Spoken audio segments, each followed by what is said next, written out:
guys, Techinthehouse here, yet for another live stream. Test, Gen 2-3, test 3-2-1, testing the sound, and we'll be starting soon. Welcome everyone.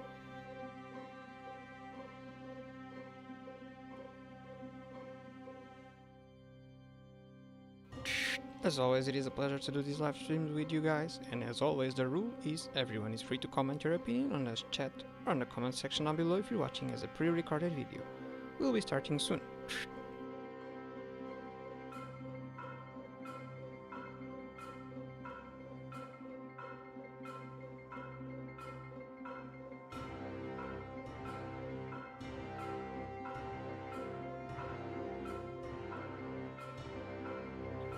Hello everyone, this is your captain speaking. You've just arrived in the channel Techinthehouse. Drop a like, subscribe, sit back, relax, grab some snacks because you just entered the space where every opinion counts, and free hangout space in which we discuss all types of tech topics and engage into a debate. And in the end, hopefully we reach interesting conclusions. So sit back and relax, we'll be starting soon.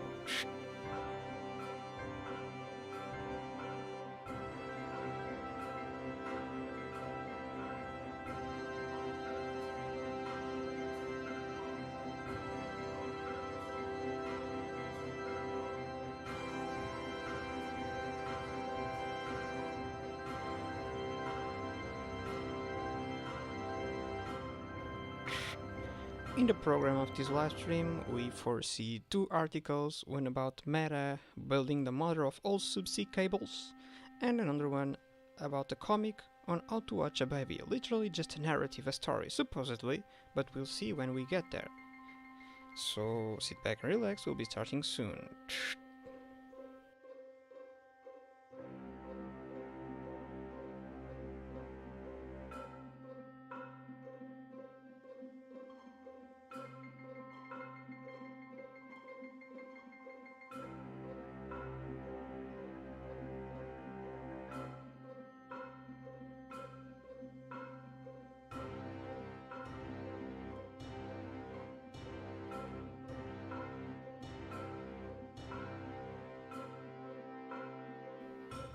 As always, it is a pleasure to have you all here. Don't forget to leave a like and subscribe. If it's the first time watching the channel, welcome to the live stream. This is basically just a free space in which we all hang out and debate on the most controversial and hot tech news. So sit back, enjoy, and do not restrain yourself from commenting your thoughts, either on the chat or in the comment section down below if you're watching this as a pre-recorded video. See you in a bit.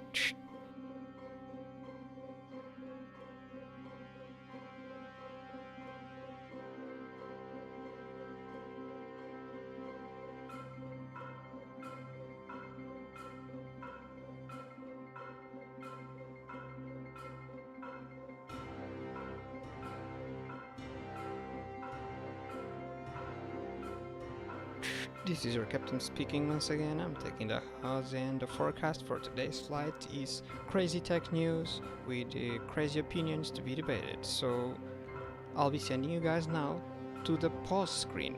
See you in a bit.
Hello guys, so we are about to start now. So hello once again, Techinthehouse here for yet another live stream, and as always this is an open space, everyone is free to comment on your thoughts and opinions either on the chat or on the comment section down below if you're watching this as a pre-recorded video.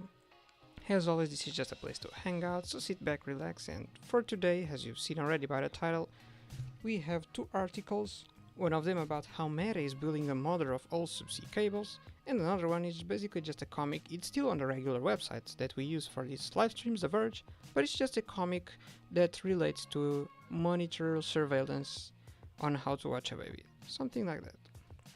I'm as curious as you guys. I have no idea what this is about. I just scrolled on a bit and noticed that it's just a narrative, it's a story, and it sounds interesting. It will be fun to go over it during this live stream. So, and if you're thinking these two articles are kind of weak compared to the ones that we've picked for the previous live streams, it's just because nothing is happening really recently in the tech world, other than the things that we've already discussed relating to Huawei and TikTok, so I felt like bringing them back again wouldn't be fair.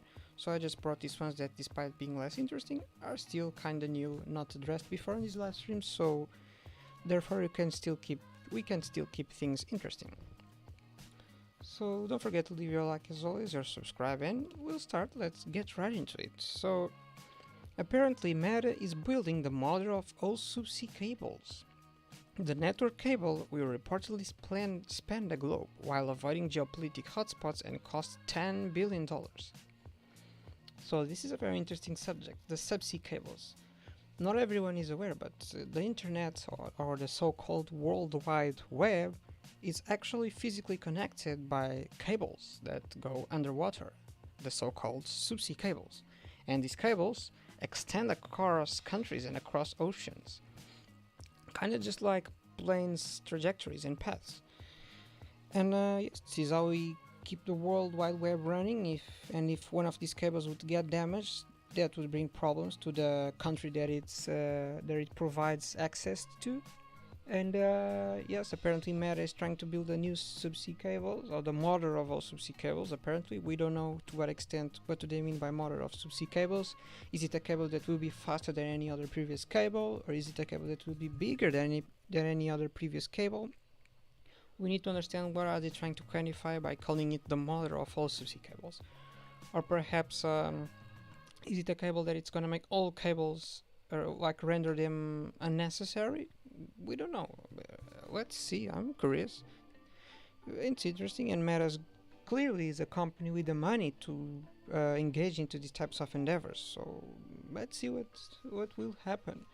And for what it's worth, if I'm not mistaken, in regards to the pre-existing cables that expand internet across the globe, I think they are managed by Google, if I'm not mistaken. I could be wrong, but at least Google has some involvement in it. That's I know for sure. But let's keep moving. So Meta is and by the way, this illustration by Nick Barclay from The Verge is really good. I find it interesting. It's crazy how you can see the Meta's logo spanning across the blue, and yet it does not look like it. It could be just a simple draft, but we know because of the context. Very abstract and yet concrete. Very interesting. I like this illustration. But moving on, so Meta is reportedly planning to build a world-spanning fiber optics subsea cable for its own exclusive use.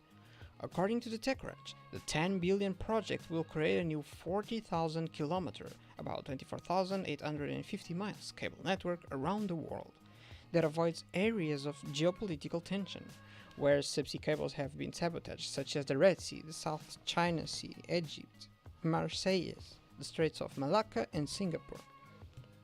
While Meta is already a part owner of 16 existing networks, the new cable project would be entirely owned by the company, allowing it full control to prioritize traffic to its own products and services. That would bring Meta in line with Google's efforts, which privately owns a handful of cable routes and has invested in 33 others. Okay, let's stop here, because first things first, we've already got confirmation of my suspicions that I was sure about this, but now we have concrete evidence and numbers. Google has invested in at least 33 of these cables, these undersea routes that make possible the traversing of internet across countries. Interesting. And we also have here some common locations in which these cables have been sabotaged. I'm assuming by geopolitical reasons, to cut internet access to some regions, I suppose.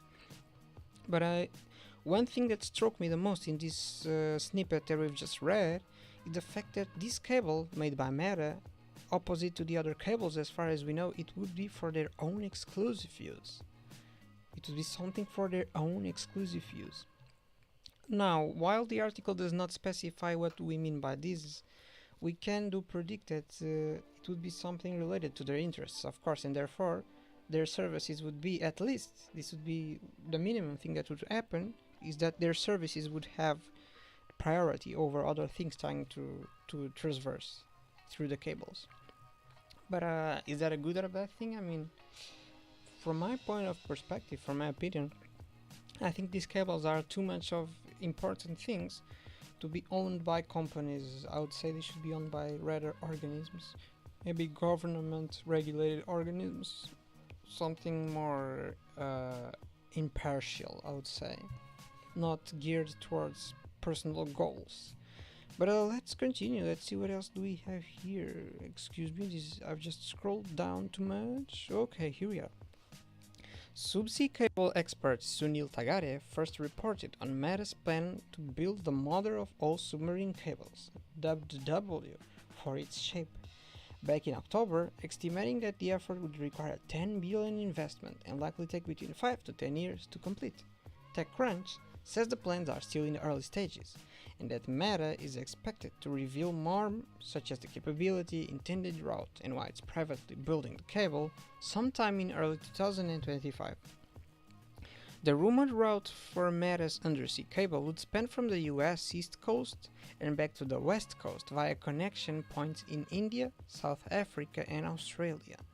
The goal is to avoid building in regions that have seen a recent spate of cable cuts, which rely on a secretive global network of ships to repair. Would you look at that? Okay, so we have here two interesting ideas which relate to what are Meta's true intentions by building this cable. On one side, you could think that they're trying to create something more reliable than the current existing cables by avoiding, obviously, the controversial regions, the ones that have been targeted in the past. However, on the other side, you can think that they're just building it and investing so much money and time, actually a lot of time, just for their own interests, and this is very probable. So which one is it? We don't know. We'll have to wait 5 and 10 years to see until the cables are complete. But we do get here on the text information that maybe we'll hear more about this, more specifics of it in next year, like capacity, intended route, and why it's privately building the cable. Yes, that's the one I think all of us are most interested in, knowing why is Meta building privately cable, why. But that's interesting. I guess when a company has a lot of money, starts to invest in the most various things, like Apple when they entered the banking, so that was very random. But I mean, who can blame Apple, right? They are a bank after all, the amount of money they have. Why wouldn't they enter the business of lending people money with interest? But it is what it is, so let's see what people are commenting about this. And you guys at home, please do let me know in the comment section down below what you guys think about this, and on the chat if you're watching this live. Why do you believe Meta is engaging in this endeavor? And what will they achieve with it? What are their plans? Do you think it's good that these cables exist, or should we be trying by this point to build another way to connect continents and build a different type of World Wide Web, maybe? But let's see what we have here. So, let's see some comments to get a grasp of what people are saying about this. And do keep in mind that these comments usually are always from people on the tech world, so we are biased. We on the tech world, we have a certain point of view, a certain way to view things, which is basically influenced by the knowledge we have, which does not accurately represent a regular citizen, but that's fine. So we have here Fondue for Two saying, I love how for a brief moment I fear of big corporations and their shady tactics on upholding an immense power over us, and then I immediately sigh, and sometimes I'm glad that many countries and their own powerful peeps have giant scissors for such occasions. The world is such a funny place. Okay, thank you for two. This is a very interesting comment. It's an interesting perspective and a balanced one, I believe. It shows that there is harmony in this world. Let's see what else. Typo says, I'm curious for a conversation on how we protect all of these things if a bad actor is trying to cut you off during a hot war, or even a cold one. Yes, that's a real concern. Like, in the eventuality of a war, how can one protect itself from these problems? I would say you can't. It's something you're subject to because, like, companies which are immeasurably bigger than you as a person control these types of things and take these decisions. So it's not up to you to assess the risk. There is a risk you're subject to, but you're not the one providing the services. So I guess you just have to take it in and deal with it. And in this case in particular, I don't think there's any measure you can take personally that would, in the eventuality that a thing like this happens, protect you. But just on this case in specific, I mean, let's think about something as simple as food. If it happens to be a war and there's no supermarkets and there's no food, this is something that, although you are subject to the big enterprises, you can by yourself take personal measures that will save you, like having food stored and a bunch of them to get you floating for a long time, alive. But yes, that's not the case with internet, I believe. But let's see what else are people saying. So we have Wake6830 saying, yes, India and South Africa, famous for being political trouble-free regions. Okay, that's interesting, but before I comment on this, let's see what people are saying, because this led to a big discussion with a lot of people replying. So after Wake said this, Typo said, what region is political trouble-free? They're still considered friend-shoring compared to a fundamentally non-democratic form of government that has been accidentally snipping this. India and South Africa are not going to pull a stunt like that on the West.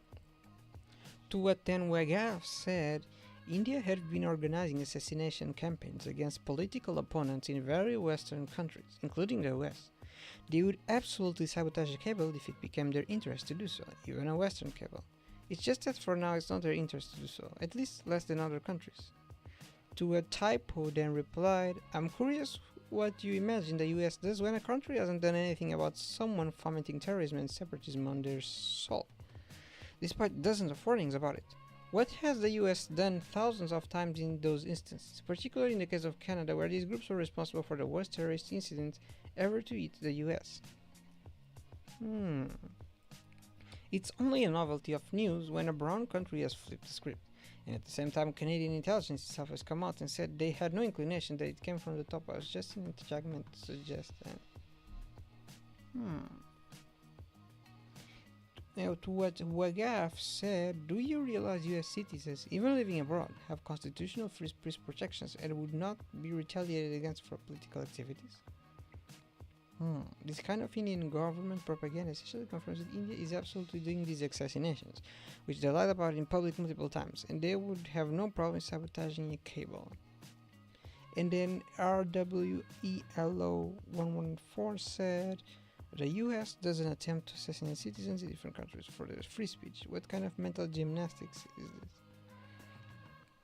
Okay, I'd say this discussion strayed way far away from the topic. We're talking about internet cables, not geopolitics, although it's tightly related. It's not the topic that it's talked against. So let's move on to a new comment.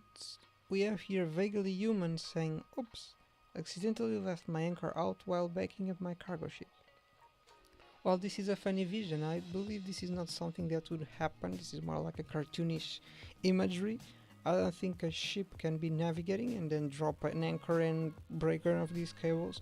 And if imagining that this is actually possible, the companies that have built these cables will take in measures to prevent this. So probably the cables are done with reinforced materials and all the things to sustain, of course, the copious amounts of pressure that are subject to underwater, and to prevent, of course, things like this, like an anchor. But if this is humor and then Vaguely Human just does not like these cables, then it's a very interesting imagery to picture, and it's a funny joke, I have to admit. So we have then an answer by Entrixi, which says, whoopsie whoopsie, hate when that happens. So it's just going along with the joke, and doubling down on what he said. Probably two haters of cables, I suppose. People will hate these cables. But for you guys at home, if you guys are on this side of hating the cables, I do suggest you guys and encourage you to tell me, how do you guys envision like a safer, a better way in your perspective for this interconnectedness to be achieved? Because I think it's something to be thought about, because in the future maybe we can come up with a better solution. So I myself can't picture anything right now, but I would like you guys to write. So we have here another comment of TOS000 saying, having a private global backbone could be a massive advantage for Meta's data centers. That is true, it is an advantage, but TOS000, I would ask you, why are you concerned about their Meta's data centers? More than your own, how does that benefit you personally, specifically? I'm just wondering, I'm not sure how does this benefit the world at all. I think this is just something that Meta is building for themselves, and nothing will come out of it, and we'll never hear of it again until maybe a catastrophic thing happens, like being cut, like these other cables happens, and then we'll hear from it again. Like something like a headline saying, Meta's own network of private cables cut by controlled by geopolitical problems and whatever, or motivated geopolitical problems. But it is what it is. We'll see what will come out of this. Please, you guys, do let me know what you think in the comments down below. Do you think this is something to endorse and be happy about, or is it something that makes you worried? Do let me know how you feel about this in the comment section down below, if you're watching this as a pre-recorded video, or in the chat, of course, if you're watching this live. So this was it for the first news. Now we'll be moving to the second news, which is a comic. It's basically a story. I haven't read it yet. I'll be reading it with you guys as well at the same time. Hopefully we can go through it and maybe make some pauses and comment on the things that are happening. So just basically just a fun little moment to relax and take these debates a little less serious. After this cable and geopolitics, nothing would make us relax a little bit more than just a comic on how to watch a baby using tech for surveillance. This is still from The Verge, not sure who the author is, but maybe it will appear in the end of the comic, and without further ado, I hope you guys enjoy this comic. So let's go over it. Let's go. So how to watch a baby. Last diaper change 2 hours. Heart rate 150 BPM. Respiratory rate 55 breaths per minute. A comic by Kristen Radke. 3 OZ bottle 27 minutes ago. A baby. 28 OZ pumped 72 minutes ago. Okay, before we enter in this story, from what I'm seeing so far, I'm envisioning like a monitoring system that through artificial intelligence can register what has been captured you doing in regards to your baby, like how many times the camera saw you changing its diapers or giving it milk. That's what I'm imagining. I have no idea if this is actually what the article is going to be about, but that's what I'm envisioning with these cartoonish pictures scrolling from right to left, If it's detecting so well the things that are been happening on the pictures, maybe it's AI doing that. But we'll see. Since this is just a comic, maybe it does not relate to reality or the current technological advancements at all. It could just be fiction. But without further ado, let's get into it and find out. Parenthood is abrupt and total. When I went to the hospital, I understood that I'd be sent home with a vulnerable being who would require constant care, but it was impossible to prepare for what that actually felt like. I'd loved being in the maternity ward, leisurely for nights thanks to a C-section and a few complications, where I was surrounded by perky and competent nurses who took care of me and my baby, checking my bandages and bringing me ice and answering my questions. I had a lot of questions. What does that raspy nose mean? If she doesn't want to eat, is that okay? Her lower lip keeps quivering, is that okay? Does she need to keep the hat on all the time? How often should I change her diaper? When we were discharged, my husband and I secured our newborn into a car seat on the checkered linoleum floor. Most precious tiny thing that just came out of my body. Confusing strap tightening system. Warning labels explaining the baby might become airborne or get strangled. I asked the nurse on the way to the elevator if she could take a quick look to see if we'd strapped the baby in properly. Oh, I'm actually not legally allowed to help with that, sorry. The moment we stepped out of my hospital room, we were on our own. We arrived home to an apartment that had rendered itself strange and irrelevant in its structure. It had belonged to different, childless people. We spent hundreds of dollars over the next 2 days overnighting bottles and breasting pumps and swaddles. We needed diaper cream, and we needed it right now. Somewhere within those barely first days, I downloaded an app that promised to help me keep track of everything.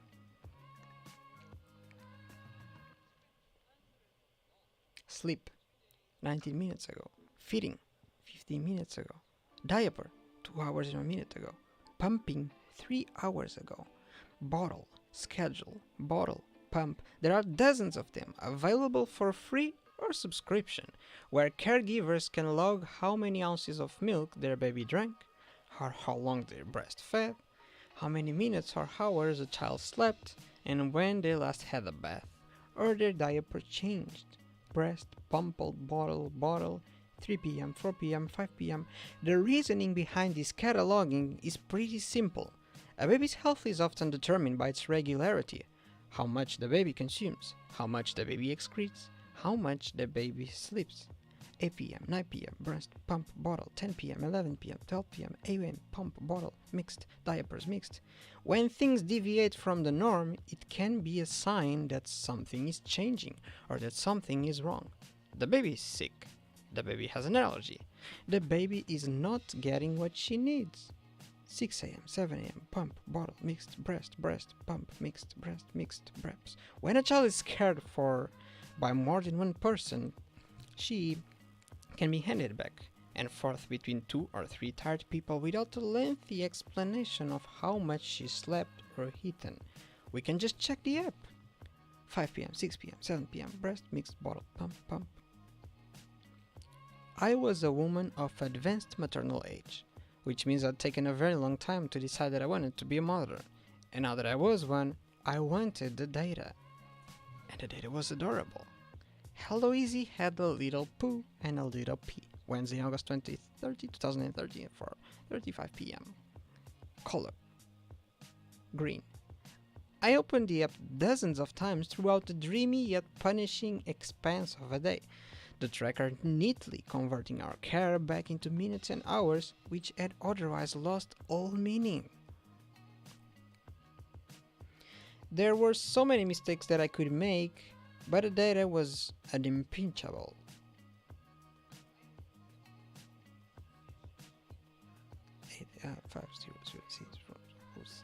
She was safe, she was loved, she was cared for. Here was the proof.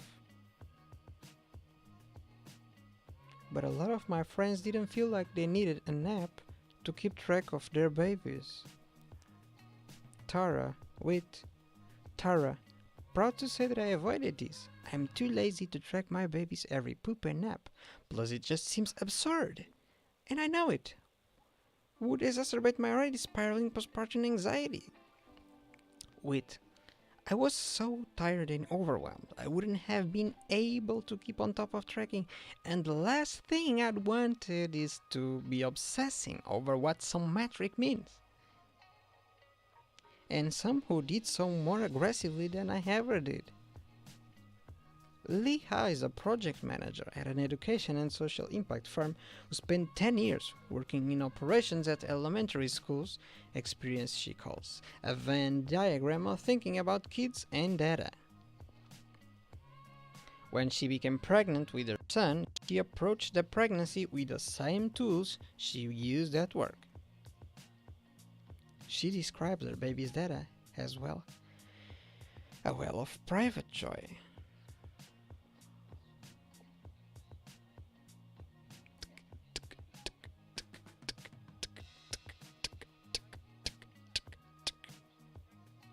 Tracking was a way to feel in control during a period when new parents, especially those who just gave birth, can feel powerless. For me, the exhaustion of early parenthood felt enhanced by the fact that my love for my daughter was imbued with responsibility. I could marvel at how sweet she was or how cute her sounds were, but I couldn't totally relax into that feeling because I had to simultaneously remain vigilant in keeping her alive. But at night, as she rocked peacefully in a 2000 seats risk reduction self-soothing robotic bassinet, I could watch videos of her and sink unambiguously into my delight in her. Scroll through the week's data and bask in the ounces she consumed with the certainty that they were making her stronger and less vulnerable every day. When she outgrew her snoo and moved into her own room, we propped a Nest camera up on the bookshelf overlooking her crib. I didn't even need to be home to see her. The Nests provided a strange, sweet record of us together in moments that would otherwise be invisible. In a way, it allowed me to experience her twice. But sometimes the freedom that the monitor promised also felt like a liability. No matter where I was, I could open an app and see if my baby was asleep. Sometimes I realized I wasn't checking to see if she was asleep so much as if she was still alive. I'd be sitting at dinner with friends or on the subway, zooming on my spookily night vision baby, looking for confirmation that I could see the folds in her rainbow. Speckled pajamas rise and fall with her breathing. I had access to a space parents before me never got to see, and that was both a comfort and a burden. When the first baby monitor was invented in 1937, 6% of babies died of illness or accident before their first birthday, but the impetus for developing the technology had nothing to do with those very real threats. Instead, the baby monitor arose from an event so sensational that it was constantly in headlines: the abduction of Lindbergh baby in 1932. Kidnap, enjoys grilled, kidnap. The president of the Zenith Radio Corporation, Eugene F. McDonald Jr., was terrified that his daughter might also be snatched from her crib. So he started rewiring some radios at home before assigning his employees the task of concoding a one-way monitor. The model was designed by the not yet famous Isamu Noguchi, who would go on to popularize mid-century modern home decor. But the radio nurse was expensive and the unit didn't take off. The whole concept didn't gain real traction until the 1980s, when Fisher-Price released the baby monitor that my parents bought when they had me. Once they left it too close to the oven and the plastic warped vaguely in a Dr. Seuss sort of way, sometimes at nap time they'd hear the muffled sounds of a neighbor chatting on their cordless phone over the crackle on the monitor static.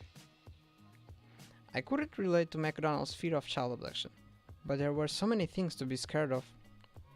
Mass shootings, the hottest year on record, political instability, car accidents, fascism, nuclear weapons, sleep of a child with cancer, puberty. resigning sea levels, war, food villages, drowning, RSV, childhood bulletproof naps, the vague threat of ultra-processed foods, war, Acevedo, RSUs on record, sleepovers. The companies that push ads to my Instagram while I'm rocking my baby to sleep know this.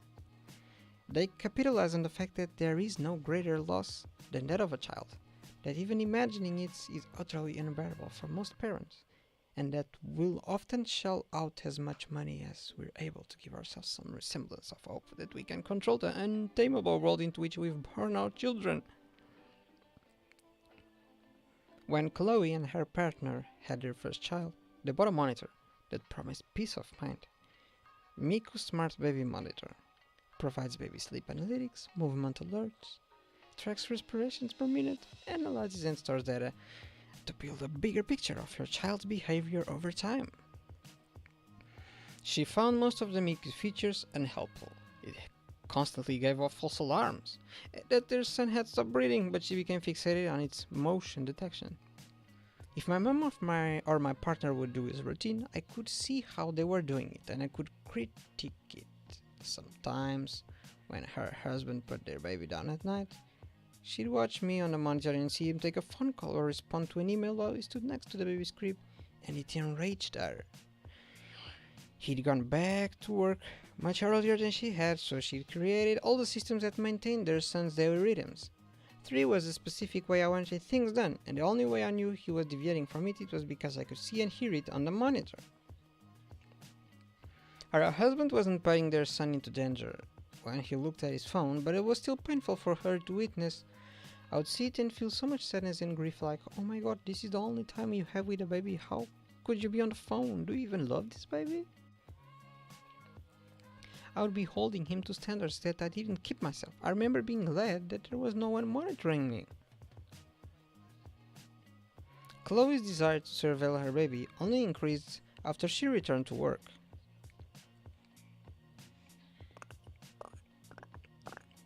She bought cheap, low-res security cameras and hid them under the living room bookshelves so she could observe her baby's nanny. Then my husband confiscated them, she said. Once she hid an Apple AirTag in her baby's diaper bag. When the nanny took her son out for a walk, Chloe followed in her car. I was driving by the bench where the nanny was sitting with my baby, and my heart rate kind of rose up, and I got that feeling in my stomach like I'm about to find something out that I want to know, but it's going to change something. You're not seeing something that you're not supposed to be seeing. What sort of bad things might I uncover if I looked? The baby trusts me to be looking after him. Nanny cams and GPS tracking of child care workers raise all kinds of ethical questions. But Meg Letta Jones, a policy and privacy scholar and mom of 3, says the high-level takeaway is that it feels bad to be far away from her kid. The ways in which technology complicates this distance is a common scholarly argument against tools like video monitors. They keep us both too far and too close to our kids. All of these baby monitors create a distance that seems unhealthy. If you closely observe and are caring for your child, you don't need all of this technology. Doesn't care also have to do with proximity of the body to the other body? With all this technology, there is no proximity. Sophie Hamaker. I think there is a forced, even unhealthy, proximity through surveillance tools. Let's say you are in a different room from your child. You are going to have the monitor and you'll be regularly checking while you read a book or whatever. So your screen will be lighting up every minute. It's automatically and regularly updating. You cannot get a proper distance because you are constantly tethered to it. It's actually terrifying. Letitia Bada was also one. But figuring out the right distance from each to parent is a problem that existed long before pregnant people added video monitors to their digital gift registries. In 2001, novelist Rachel Cusk published a life's work, her first memoir, about becoming a mother. It investigates the ambivalence of parenthood so honestly that one critic calls for the removal of her children from her care. It is as difficult to leave her children as it is to stay with them. To discover this is to feel that your life has become irretrievably mired in conflict, or caught in some mythic snare in which you perpetually vainly struggle.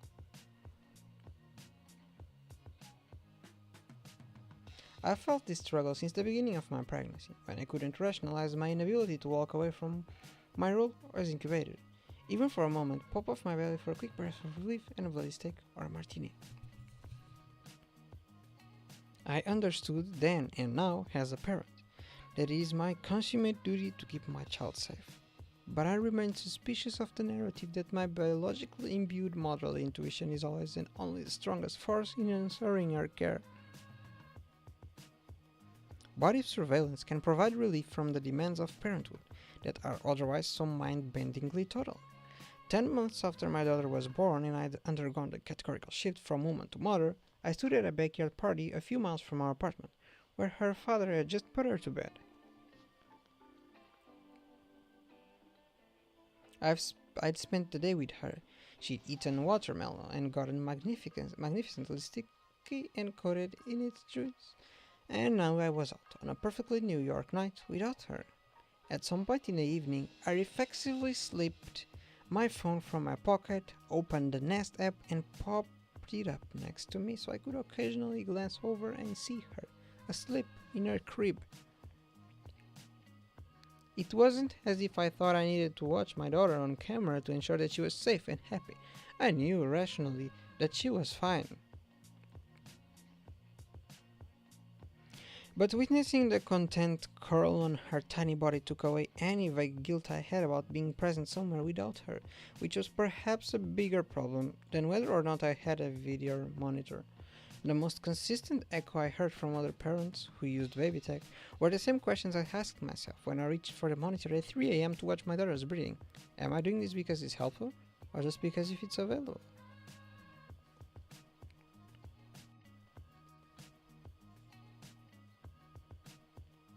Some of my watching is tinged with terror, but most of it is more banal. She's going to continue to grow and change, and I'm going to miss parts of it. Surveillance sometimes feels like a way for me to try to hold on the parts of her that I know I cannot keep.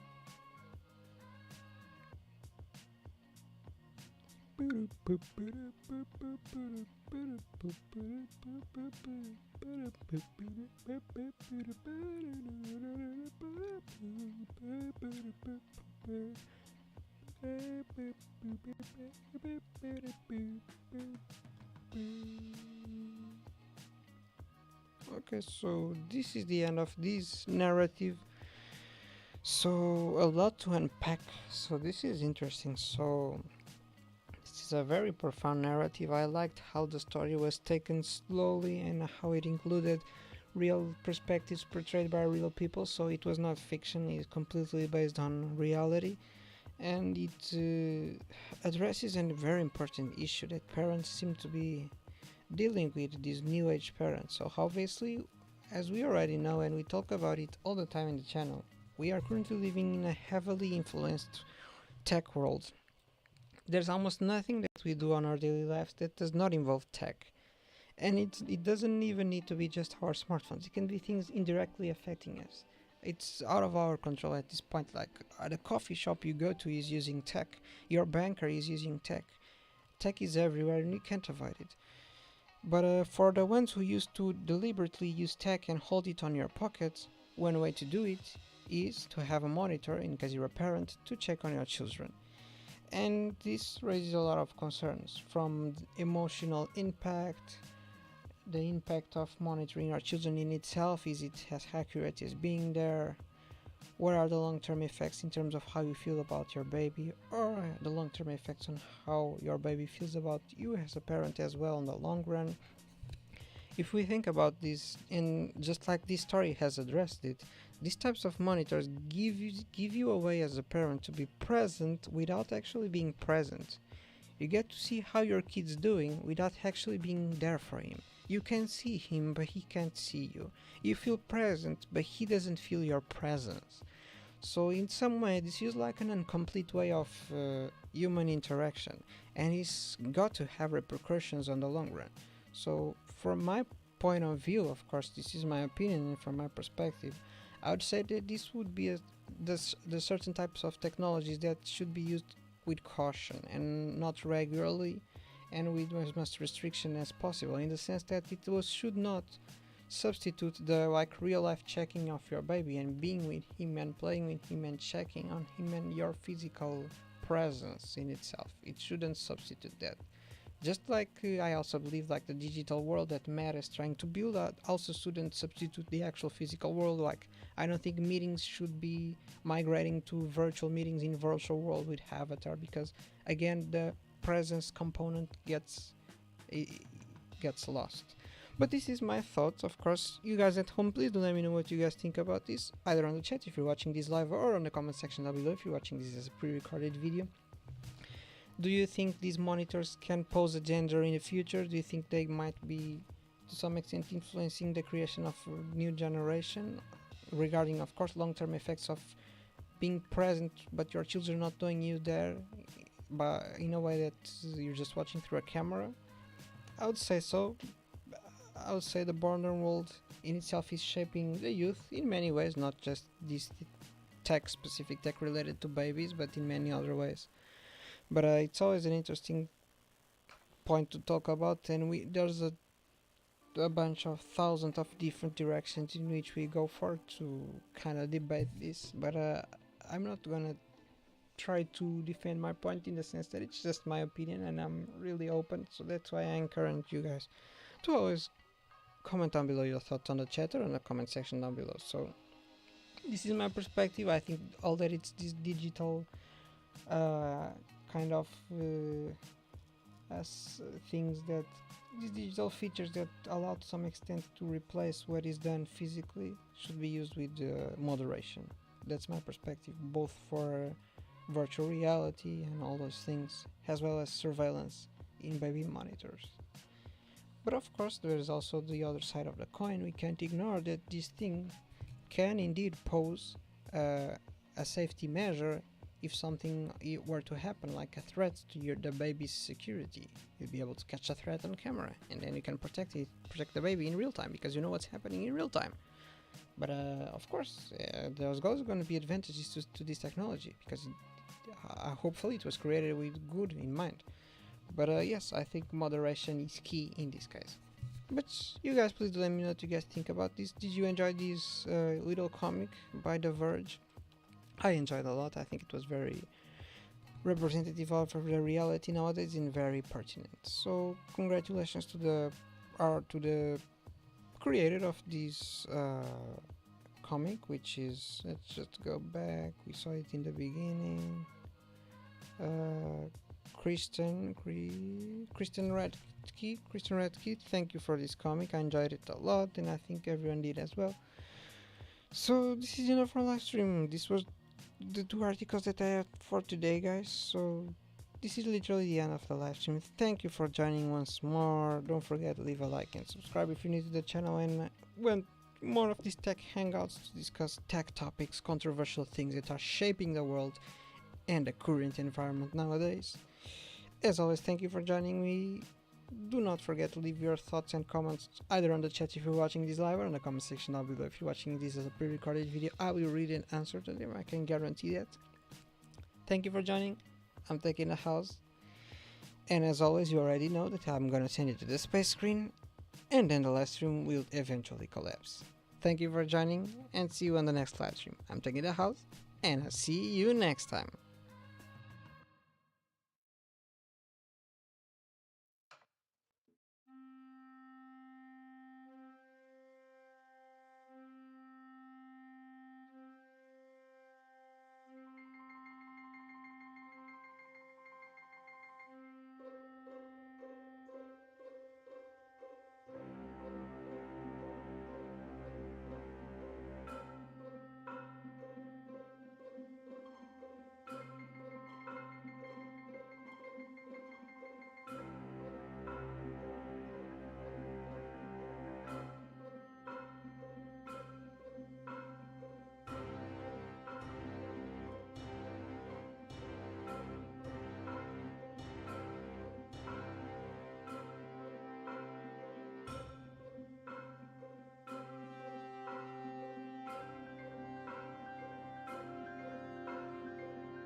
This is your captain speaking. The live stream will collapse in 10, 9. Interruption. Of course, thank you for joining. Continue. 7, 8, 6, 5, 4, 3, 2,